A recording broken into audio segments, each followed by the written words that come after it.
ያበራል በዓለም ድንቅ ሥራው መናኝ ባሕታዊ ጸሎት ያበረታው ገብረ መንፈስ ቅዱስ የወንጌል ገበሬ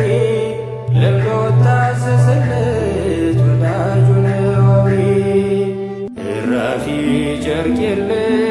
ጸጋን የለበሰ ሥጋውን አካሉን በጾም የቀደሰ